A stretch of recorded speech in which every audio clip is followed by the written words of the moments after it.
Okay, I'm about to show this again. I showed it a while back, but I'm gonna show it again because that's what I'm about to do again. I'm about to replace the fuel filters on this truck. And I'm gonna show you, if you have fuel filters on your truck, this is specifically the Ram. Daniel Mate, come here. Daniel Mate, come here. Come back over here. Where's my tab? Oh, okay. So this is specifically the Ram 3500, right? If you have fuel filters, well, if you had this truck, you would have fuel filters. But this right here is a water sensor wrench. You need this. Well, you don't particularly need this because before I knew that they made a specific wrench, I was using this, a regular adjustable grip wrench, right? But you have to be very careful with the sensor, because even though I can adjust it, but if it's on there tight, when you go, what you doing, my tape? What you smelling on me? What you smelling? What you smelling? What, you got to come smelling on me and everything. I'm the same person that been in the house with you. I'm the same person. But come back over here. If you use a regular wrench, you got to be careful with that thing, because it's not, you put too much pressure on it, you can crack it or script it when you're taking it off the way it is. But if you get this water sensor, you can order this for Amazon for I think like $10 or $12 if it's still the same. But it's a water sensor wrench. I believe the number for it is 34900 for this particular sensor on the Ram. If you have a Ram 3500, for this particular water sensor on the rear fuel filter, this is the exact fit, and you just put it up under there. So anyway, let's get up under here and change this thing. Okay, so here is the rear fuel filter. I'm not gonna get all the way over there yet, because what you got to do is you got to drain it. You unplug that. That's the water sensor right here where the wrench goes. But the first thing you do before you remove the filter is you want to open the sensor so that it can drain fuel. And if you ever have if you ever get a light, hold on, let me get this and I'll explain what I'm trying to say. And you make sure you want to have on some goggles so that the fuel doesn't splash in your face. And this is a strong smell of fuel, so that tells me there is no water that this filter has caught, because you want to use only Mopar fuel filters, because they are much better. Trust me, I know. You can find some cheaper, but cheaper is not always better, especially when you're dealing with your fuel system. But if you were to get water in your diesel when it goes in the tank, it comes up through this water separator before it sends it up front, and it will catch it in this filter. And if you ever got a light on showing you water was in your fuel, you can come and open this, like just how I screwed that open. You can come and open that, and it will you can drain the water out, and then you close it back, and you'd have to prime up the fuel pump again by just some people continuously crank, try and crank it, but you don't have to do that. You can just switch it on so it can pick up the fuel, send it up. You'll hear the fuel pump. And if you don't hear the fuel pump, if you have a quiet fuel pump, because a lot of the newer trucks, they're making the fuel pump super quiet, but you switch it on for a little bit, give it a little time. When the fuel pump, you may hear it stop. If you don't, then just give it about 10 seconds, switch it off, switch it on again, give it about 10 seconds, switch it off, switch it on again, and do that for about 6 or 7 times, and you'll have primed this pump back up, or it's sending fuel back up to the front. And then you can crank it up, and it should take care of your issue. That's if you have water in the fuel. But anyway, taking off this rear fuel filter, you're just gonna unplug this sensor, and you're gonna have more water come out. I mean, more fuel come out. My terminology might be a little off, I don't read from scripts when I'm recording these videos. It just be fresh off the mind, so I be messing up sometimes, y'all. But you know I'm talking about fuel. So anyway, you're going to press this tab in. You want to be careful not to pull it out, but press it in and then pull it back. Wait a minute. Press it in and put it back. Come here! There we go. That's out. And then you got that loose. So we're going to take our fuel filter wrench, water sensor wrench. This is for the rear. You also have a fuel filter up front. Now, a buddy of mine said that they wanted to charge him $600 and something odd dollars. My ears went cut off after he said $600. But they are raising the price to service these trucks. But to replace his rear and front fuel filter, they wanted to charge him $600. Yep. And now, when you are putting this wrench on, you want to make sure you go over the sensor like that. Right? You want the sensor to be in between the wrench. And then you're going to come over here. I'm trying to see and record at the same time. Okay. And you prefer, this is preferably to loosen it on the truck. You can take the whole thing off, but you want to loosen it on the truck. It'd be a pain loosening it when you got it off, but you can still do it. And you just get this on right before you put pressure on. You want to make it fit right, see? Like that. See, it fits perfectly. All the corners, there's no gap. And then you want to, well, now I don't have space. I got to go back this way. You want to come back this way with it. Wait a minute. I might have to. Okay. I might have to start it this way first. There we go. So now I can come back this way. See, it's see, it just comes off, but it's not a ratcheting wrench. You gotta slide it. You gotta go out, slide it off a little, and then keep going, repositioning it, and unscrew it. Now it's really, really loose. So what I can do is pull the wrench down, put this wrench out of the way, and I'm going to finish loosening it with my hand. You see, it's going to leak more. So you want to make sure it's going to drain. So make sure you have on goggles so it doesn't get in your eyes.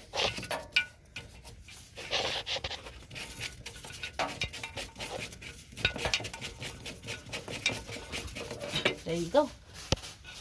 And this is the fuel water separator. If this sensor ever goes bad and you ever have to replace it, you don't want to get dirt in it. But sometimes fuel may drip down on it. You just want to wipe it off, wipe it clean really, really good. I'm using only one hand. So I got to put the phone down to wipe it clean because that's what I always do. But if this sensor ever needs to be replaced, you can order one. They don't cost that much. They used to be about $13, but they probably gone up to about $20, $25. But they don't really go bad that often. I've replaced this last year, trying out a cheaper filter. And the minute I put it on, the minute it caused me a problem, damaged everything, let everything pass through it. And so I took them off and replaced the filter. Never had an issue. Stick with Mopar filters for everything. Yep.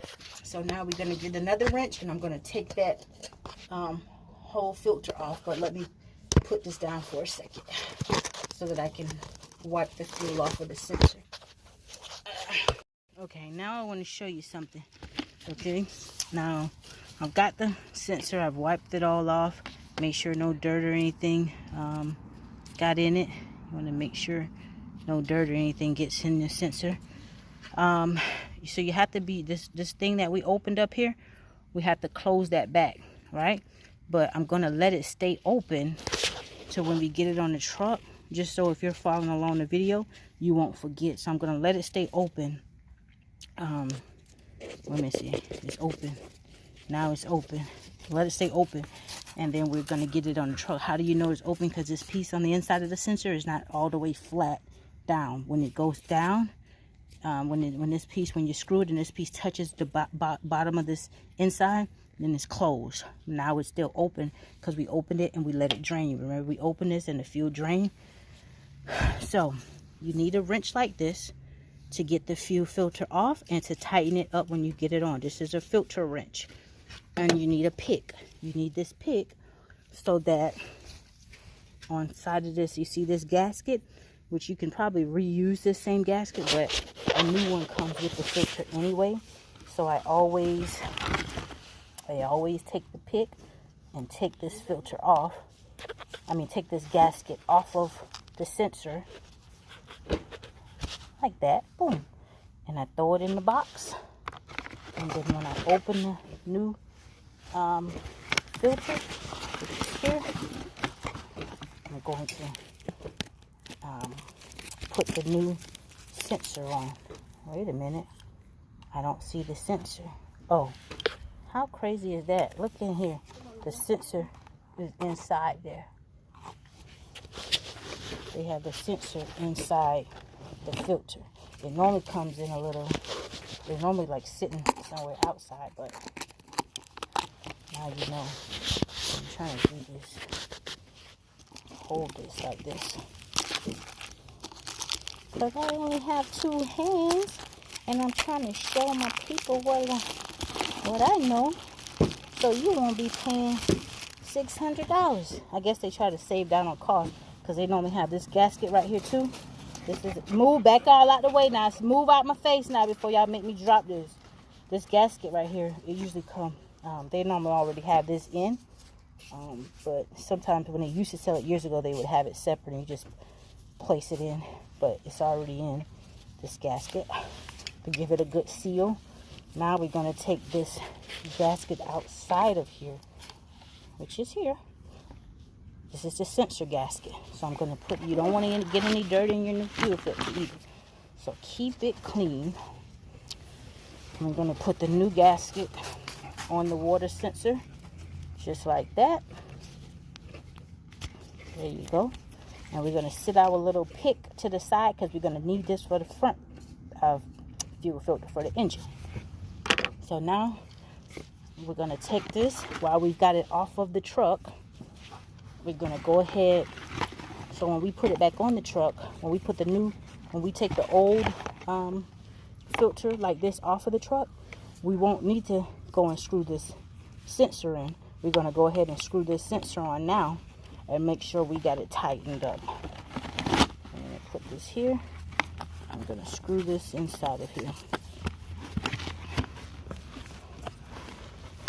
And I'm sorry if you can't see that well.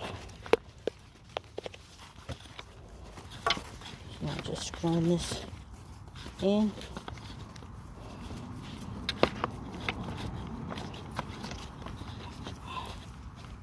Okay, now it's in. Now I just gotta tighten it up. You don't want to cross thread this. You'll know if you got something cross thread. You'll see some. You'll get some lights, some coals, and all kind of stuff.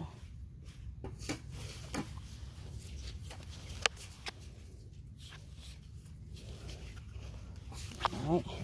So we can take our filter wrench, put it over here, and tighten this up a little bit more while we're turning this by hand. And hand tightening will be good enough. You don't need to, that'll be good enough. You don't need to put the oil wrench on. Now, if you took this off without taking the sensor off, you would need this wrench on the filter with the sensor wrench to get this off, and that could be a pain sometimes.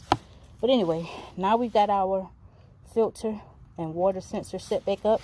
Remember, we got to close the drain. The water sensor drain is still open. When we get it on the truck, we're going to close it, right? Because we opened it before we took it off the truck. But I'm going to leave it open, and then we'll close it. That way you'll remember to close this. So now let's go take the old filter off. And while we're going to store this in the box like that, and make sure we keep this out of the way so it doesn't. Okay, I think I got the camera in a good place where you guys can see. Now I gotta find my wrench. That way I can use both of my hands. Alright. I don't want to get my hair wet. That's the thing about having locks. Don't want to get them wet. Yeah, I think you can see. Okay. So I've got this all wrench. And I'm gonna come on the bottom of here. Wait a minute. I gotta do it the other way. Alright. I'm just gonna loosen it. And as you loosen it, you can reposition it and keep spinning. You're gonna lose more fuel. Okay, now I've got it loosened enough so I can move out of the way. There's more fuel is coming out. And I'm gonna put this wrench to the side for a moment while that drains. Then I'm gonna take my hand, finish loosening it.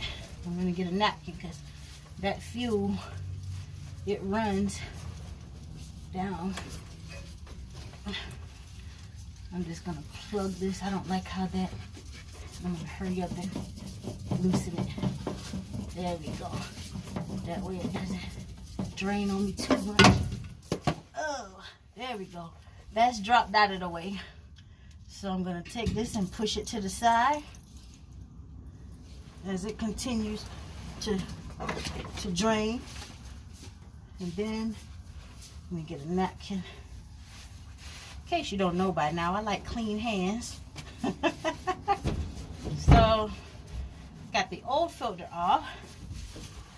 And now I just gotta make sure I don't get my locks on the ground in the puddle. See, I need a shop. I need a shop where I don't have to be on the ground like this anymore. Now that would be a blessing. But when you don't got it, baby, you improvise. It's better than spending $600 still. So I take my new one with the sensor already attached. Make sure you don't cross thread it. Get it on there properly. And begin to spin it on. There you go. And I just like to hand tighten it. And then once I get it hand tightened, I just take the wrench and go around 1/4. Because it's pretty tight by hand. So that's hand tight for me. Now I'm going to take my wrench and go around 1/4 of a turn. And that'll be good to go. I gotta get my wrench over the water sensor.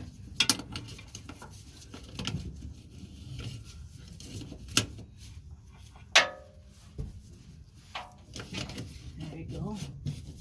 Make sure. Yep, that's good. That's good. Now we're gonna plug back up this water sensor. Make sure no debris is inside of the sensor. If you see something inside of there, just blow it out. And you're just gonna plug it back up. You should hear a click.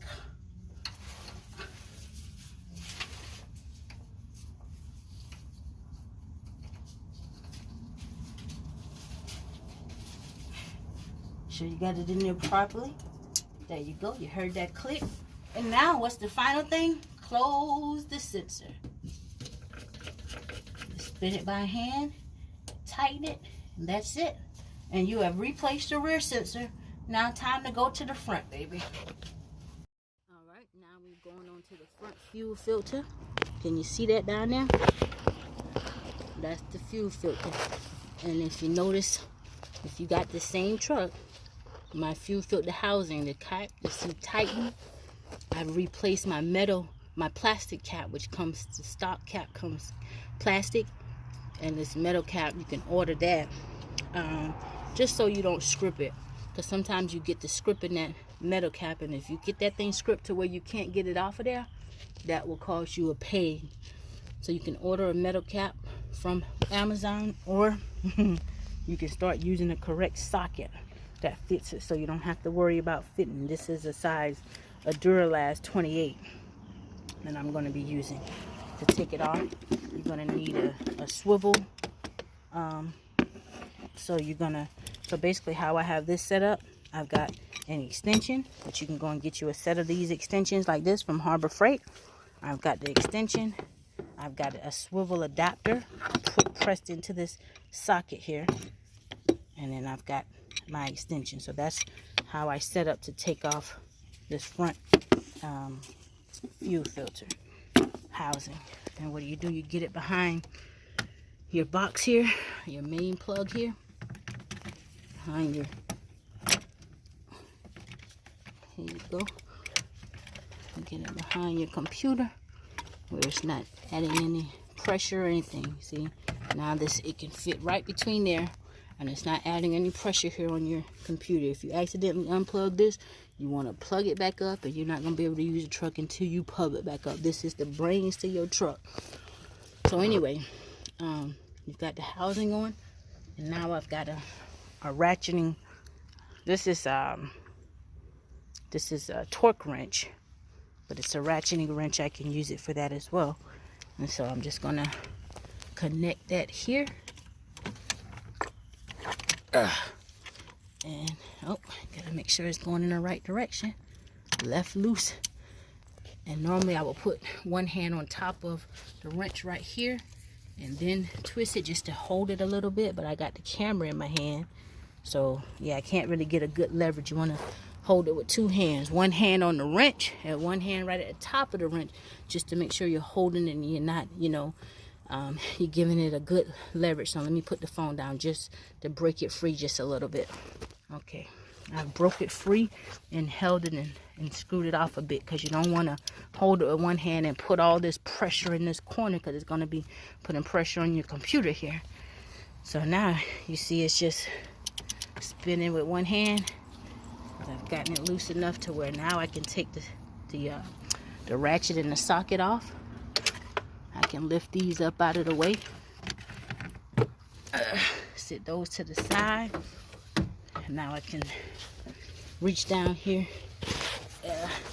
Finish removing this thing by hand, but I forgot to tell you, this is the drain hose, the drain plug right here. It's a hose that runs from this housing right here, and when you open this, it's gonna let all the fuel that's caught in here, it's gonna release it out, because you don't want contaminated fuel going into your engine. So when you open this, if you leave the fuel in there, when you open it, debris can fall in there housing, and when you pull the new filter out, unclean fuel can fall into the hole that leads it down back into the engine. So you want to drain it. So you want to turn this plug, if I can do it with this hand, to the left, and you'll hear it or see it draining. It's draining off of there. Now there used to be like a plastic hose comes over this thing, but over time my hose got old and it broke, so I just pulled it all the way out of the way. So what I do is, when I drain this here, once that fuel drains, I get up under there and I can take a hose and wash that fuel away, or I can bring my hose and put it down in here and spray that fuel there, so you don't get a fuel smell. But anyway, that's draining, so I'm gonna finish taking this top off.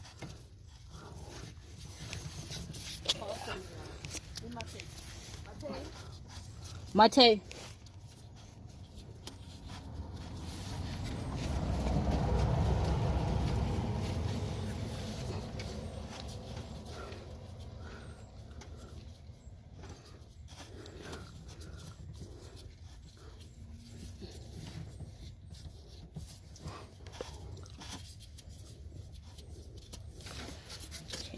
With one hand. Okay, so here's the housing.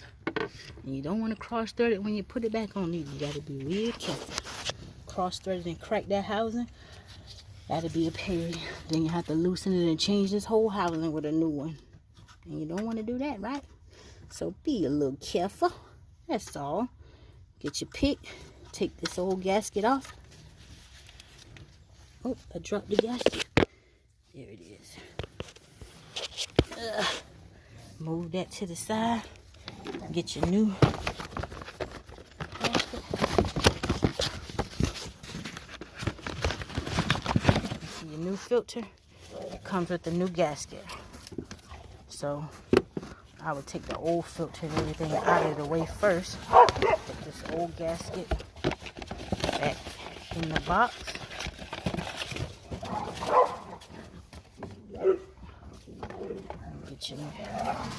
You can take that. Sometimes this old filter is hard to get out of there. And what you can do is, if it's hard for you to pull up by hand, I'm kind of short, so I got to tippy toe to get over here. But I'm trying to hold the camera so you can see it while I'm putting it out. But if it's hard to get it out by hand sometimes, you can see some of that fuel is still draining down. But see how this looks? It's not even that dirty. See? So that means that rear filter is doing its thing. And this is exactly 15,000 miles.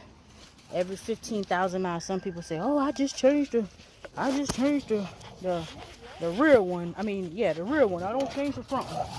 Well, don't be like some people. When you change one, just go ahead and change both of them. 15,000 miles is a long time to be driving, and especially when you're getting a lot of miles, your truck doing you good. So take care of it. You take care of it, it'll take care of you. Every 15,000 miles, don't just change one, change both of them. And it's gonna last you. This truck has got over 418,000 miles on it. Yep, got over 418,000 miles. And it runs like the day I drove it off of the lot with no miles. It runs like the day I drove it off of the lot. So you take care of your vehicles, they will take care of you.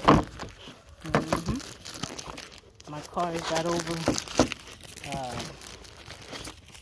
170 something thousand miles, and it runs like the day I drove it off of the lot. So anyway, here's the new filter. It's just as white as snow, and you're just gonna press that down. Over there is a new gasket. Put the filter in. See how it looks in that filter housing? There's a little piece in there. I don't know if you can see it. That fits directly inside of here. Let's see. You can't hardly see how it looks inside of it, but you just sit it right on top of that. You just.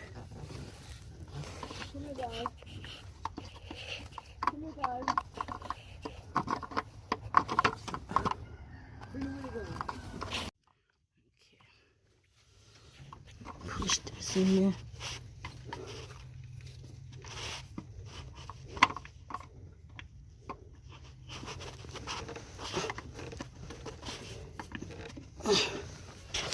Trying to push that down. I can't get that. Alright. I'm too short. Okay. Gotta climb up just a little bit more. Alright. Okay. See this piece? It fits directly over there. See how that looks in there?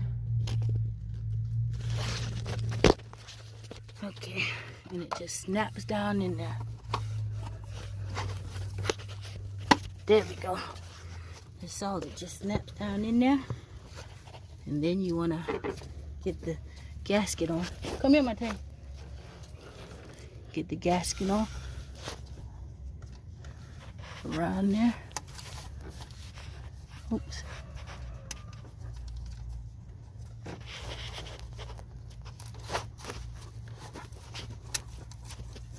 Alright. Make sure the gasket sits all the way flush at the bottom of the housing lip. All the way around.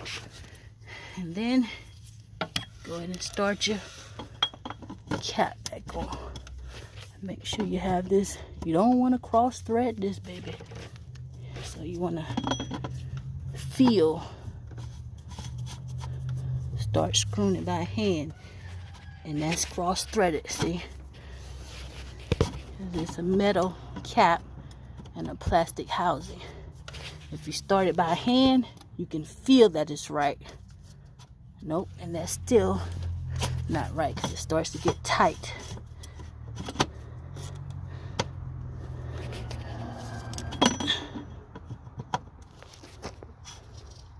Let me get down there. Get down some.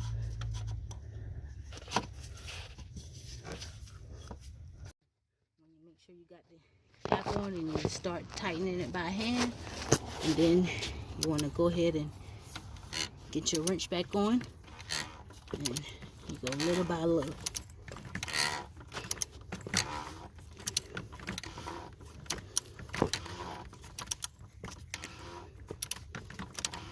And you want to, don't forget to close the housing, the drain housing. Right to close, left to loose. Because if you start it up and that's not closed, you won't be able to build pressure. It'll keep cranking and shutting off. It won't even crank, it'll just keep.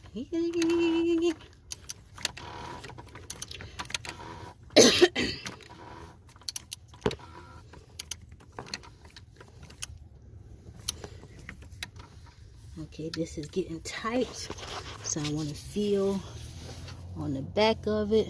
Make sure the gap is the same all the way around, just to be certain that it's not cross-threaded. And then I'm going to put this phone down and hold my hand around it up here. You don't want to over-tighten it. I say maybe 10 foot-pounds is enough. If you want to torque it, you don't even have to torque it. But 10 foot-pounds is more than enough. So I'm going to set my torque wrench at 10 foot-pounds. And look. So, maybe 13. That's too loose. Let me put it down. So, I have now tighten it up some more. Now, I was guesstimating because I've never torqued this. I've never torqued this housing. I just always just get it snug a little bit. Just make sure that it kind of meets the bottom with my hand. But just now when I went to 10, you heard the first time, it just clicked as soon as I put pressure on it. So I went up to 15. I was like, nah, that ain't tight enough. I went up to 20. I was like, nah, that ain't tight enough. So I went up to 25, and I was like, that don't feel as tight as I have it. So then I look up the torque specs. Actually, the torque specs call for 25, but I normally have it tighten a little more than that, but not too tight because I just feel it down here. So I'd say follow the torque specs on it, 25, 26, no more than that. And fuel filter, the front fuel filter has now been replaced. Now all we got to go do is prime the system. This didn't even take an hour. Okay. Now we're in the truck. We got it switched on. Go to the fuel filter. And we are going to, don't crank it up. See the old fuel filter? It was at 1%. So I guess I wasn't right at 15,000. I probably was at 14,900 or something. But we're going to reset this. Confirm the reset. And then, okay, so that resets. And we're going to switch it off. Switch it on. We are priming the air out of the fuel system. And we're going to do this for about 5 or 6 times. So that's 1. If you crank it up, if we try to crank this thing up now, we're going to notice it'll crank and then it'll be like it'll just keep cranking, just keep turning over, but without starting. That's 2.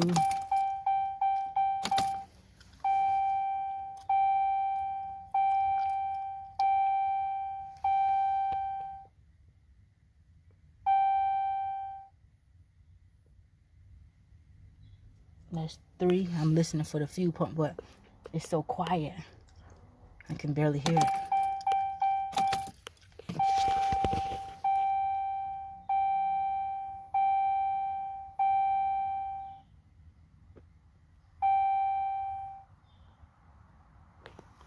That's 4.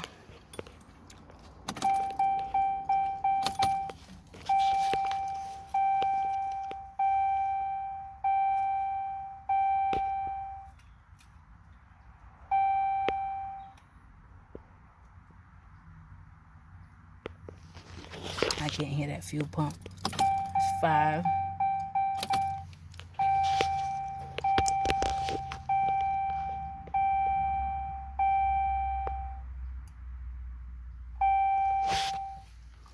Alright, and that's 6. That's 1 more. For good sakes.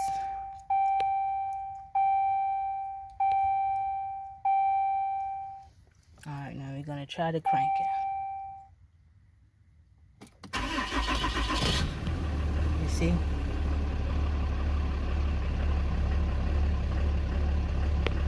It's still pumping fuel, as you can hear how it's running. The fuel filter housing is still trying to prime the air.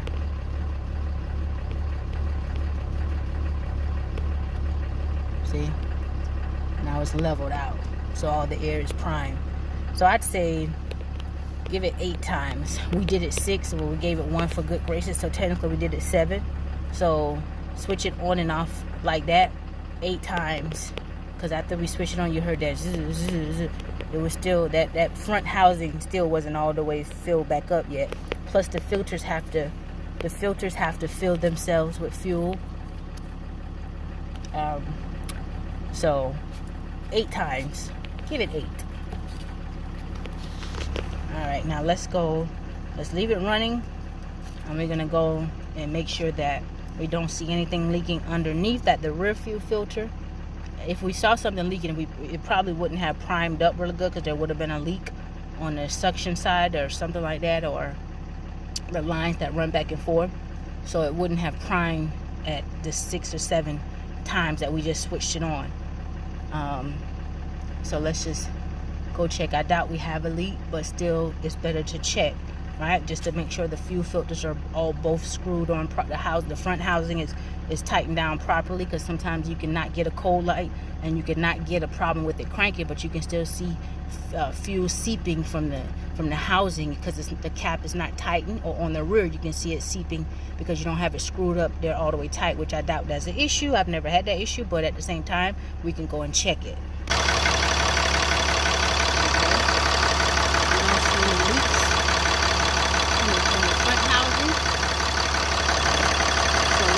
Check the rear.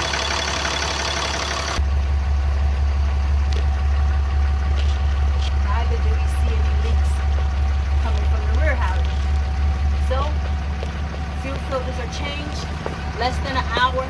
Then it costs you $600 worth of work. Just the price of the filter, and you're less than an hour time. Calculate that.